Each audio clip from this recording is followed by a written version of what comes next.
Donc dans cette troisième partie, je vais essayer de faire un calcul avec un logiciel statistique R. Donc il y a différentes...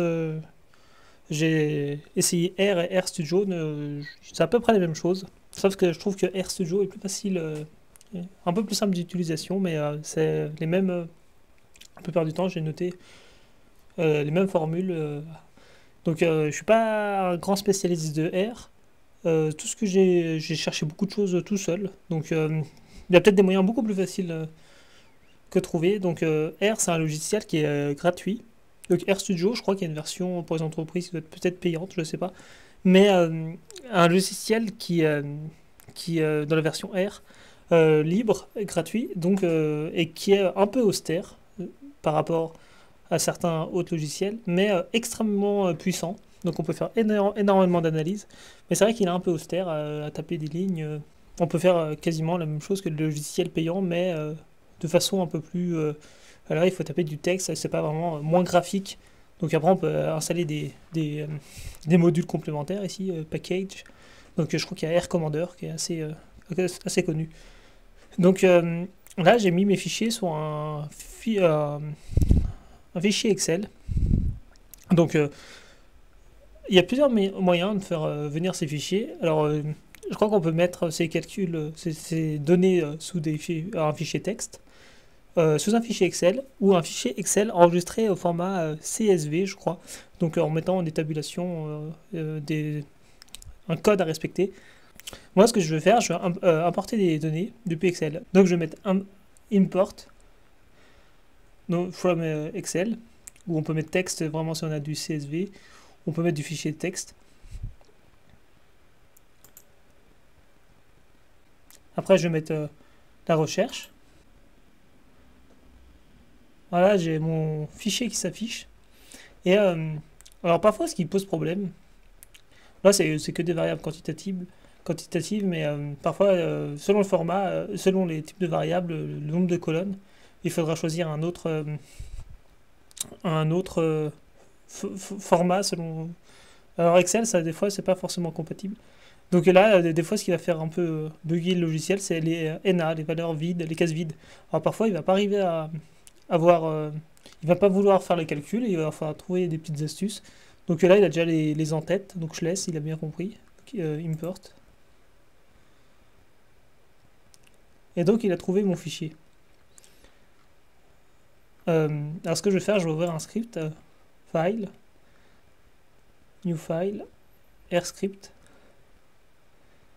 Alors là, il y a une astuce, c'est que, alors je crois que c'est le logiciel Notepad++ qui arrive à reconnaître les principaux langages d'écriture.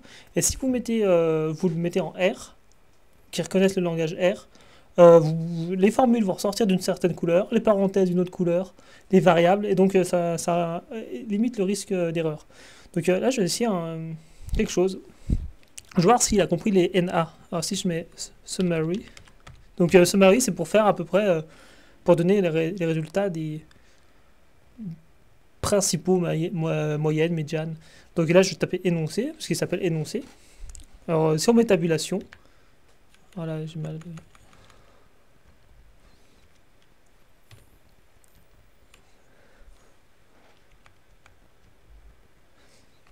Tabulation, il va comprendre, il va me proposer. Donc là, on voit mon fichier. Alors je vais voir, je vais vérifier quelque chose. Ah, j'écris, je tape CTRL entrée pour lancer ma formule. Voilà, il va comprendre. Alors je compare avec les fichiers Excel que j'avais. Donc min, la moyenne, 24,57. 24,57, c'est bon. Et 23,70. Non, là c'est la médiane. 24,25. Donc il est à peu près bon. Et donc il m'a compté les NA. Donc des fois ça pose problème. On va essayer de faire, par exemple, si j'essaie de faire la moyenne que sur le chiffre, que sur la première variable, min. Donc énoncé. Alors là je mets $, pour dire que je vais faire, je vais prendre que ma variable A. Donc il l'a reconnu, il l'appelle A. CTRL entrée. Et là il met NA, parce qu'il a vu les NA. Donc là j'ai trouvé une petite astuce. Alors peut-être qu'il y a une meilleure astuce que ça. En fait, je vais déjà donner je vais reprendre mes variables. Donc au lieu de pour pas me confondre, au lieu de les appeler A, je vais les appeler x1, la première variable, est égale à... Là, je mets sort. Après, énoncé.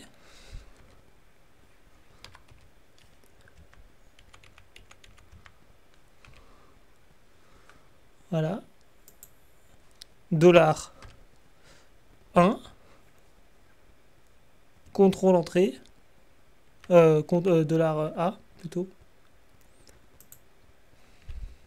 Contrôle entrée. Là, il va m'extraire la A.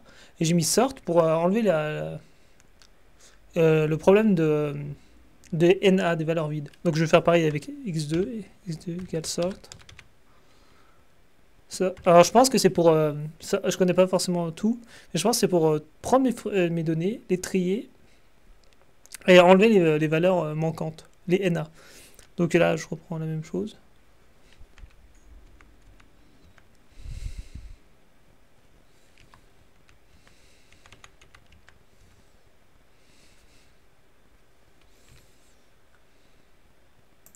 $. La liste B, la variable B. On va essayer. Contrôle entrée. Et là, x2 apparaît. Donc je vais faire quelque chose, non? Min. Pour calculer la moyenne directement. De x1. Contrôle entrée. 24,56. Donc ça me semble bon. Donc maintenant que j'ai fait ça, je vais faire... ma première question, c'est faire... tester l'égalité des variances, si je me trompe pas. En cherchant un peu, j'ai trouvé, si on mettait var test, alors des fois les formules apparaissent. Alors là, ce que j'ai noté, il y a un petit risque d'erreur. Et si je prends x1, x2, contrôle entrée, alors là, il va me faire le ratio, mais sauf qu'il va me faire le ratio du petit... au numérateur la petite valeur. Alors là, en fait, au lieu de trouver 1,18 comme je devais trouver, je trouve 0,84. Donc le calcul est juste si je mets les valeurs inversées. Mais si je veux le lire sur ma loi de Fisher, il faut que je fasse l'inverse. Alors là, je vais recommencer, var test. Oh, je peux la sélectionner pour aller plus vite. Et là, je vais faire x2, x1.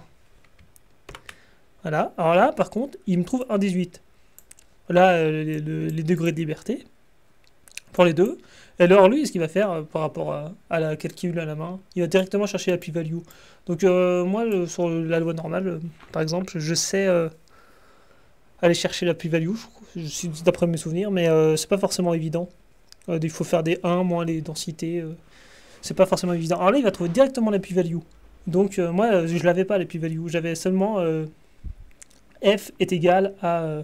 un 18 que je comparais à la table de Fisher à 0,025 pour le degré supérieur, fractile supérieur. Donc là, je tire la même conclusion. Donc j'avais fait une feuille sur les conclusions à tirer. Donc pour un alpha à 5%, ma p-value est largement supérieur au 5%. Donc ici, je ne rejette pas H1, je l'accepte. Ici, P, vers P, la p-value est supérieure à 5%. Donc j'accepte H0, l'égalité de variance. Donc on voit la p-value directement. Donc là, ça me fait la première question, l'égalité de variance. Donc là, je peux conclure par H0. Donc normalement, H0 et H1, les hypothèses, on les donne avant le test. Et à la fin, on doit les affirmer ou non. Donc, à la base, on détermine un risque alpha et on a la p-value pour se conforter. Donc là, elle est assez élevée. Hein. Donc, une chose importante pour la p-value, c'est que quand on a un niveau qui est différent, en fait, c'est le risque de se tromper qui est différent. Et ça ne signifie pas que la différence est importante. C'est quelque chose où on peut facilement un peu modifier sa conclusion. Donc c'est important de se souvenir de ça. Donc pour la deuxième question, c'était la comparaison des moyennes, mu1 et mu2. Donc là, on a deux effectifs inférieurs à 30 et des variances inconnues, de population inconnue. Donc ici, on va se baser sur la loi de t-test de student. Donc là, ce que je vais faire, comme je suis à moins de 30, il faut que je calcule une variance commune. Alors, c'est important. Si on prend la variance de chacune, comme pour une loi normale ou pour une grande population, on n'a pas un gros écart. Mais techniquement, c'est faux. Donc là, si je mets t.test, je vais vous montrer quelque chose d'important. Si je fais mon x1, x2, et que je laisse comme ça, on va regarder ce qu'il va me donner. Donc là, il me calcule un 0,276. C'est qu'en fait, il a pris les deux variances des échantillons. Alors que moi, mon calcul, je n'ai pas trouvé tout à fait le même résultat. Car moi, j'ai pris la variance commune que j'ai calculée. Alors que ça me donnait, je crois, 9, la variance. Là, je vais changer ma formule. Je mets t.test. Alors, ça fait un peu comme Excel, où lorsqu'on va mettre matrice 1, matrice 2, binomial ou unilatéral ou bilatérale. Et la troisième proposition, student ou loi normale. Donc en fait, moi je dis student ou loi normale, mais Excel ne considère pas comme ça. Il parle plutôt variance commune ou variance différente. Mais ça revient à la même chose dans les calculs. Donc là, je vais faire x1, x2. Et alors là, il faut écrire equal true, donc grand T. Alors là, il trouve 27,6. Avant, il trouvait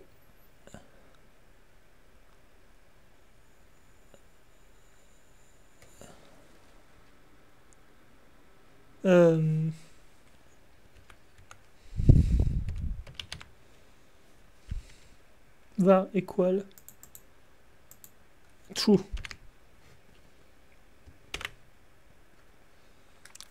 Alors là, il va me trouver t égale 0, 27,4.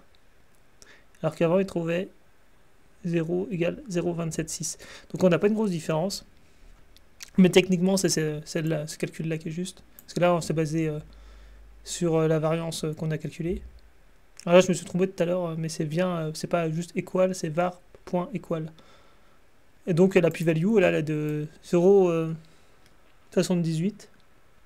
Alors 78,6 et 78,4. Donc on n'a pas un gros écart. Là, c'est pour la loi normale. Là, c'est pour la loi de student. Donc, dans tous les cas, dans les deux conclusions, même si celle-là est un peu plus juste. Donc là, sur Excel, ça donne la même chose. Là, si vous mettez là 2 et là 3, on a exactement le même résultat, le même p-value, normalement. Et là, les conclusions, elles ne changent pas. On a égalité des... On accepte H0, égalité des moyennes. Donc, voilà pour des échantillons indépendants. Donc, si vous avez des échantillons appareillés, je crois qu'il faut mettre pair est égal true t, grand T. Donc ça c'est pour des échantillons, ça sera pour des échantillons qui seront appareillés. Mais là c'est des échantillons indépendants de ces exercices. Donc j'ai trouvé cette technique, mais voilà pour les méthodes sous R.